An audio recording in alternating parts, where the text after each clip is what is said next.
we spin coat the wafer. UV light projects the circuit pattern. The developer creates a physical stencil. Etching carves the final channels.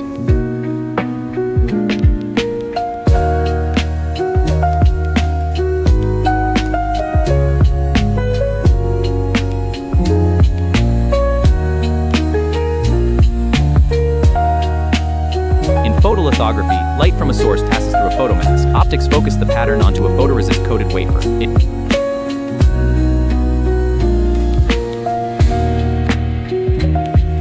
In the development step, a chemical solution is applied to the photoresist. The exposed areas dissolve, leaving the desired pattern.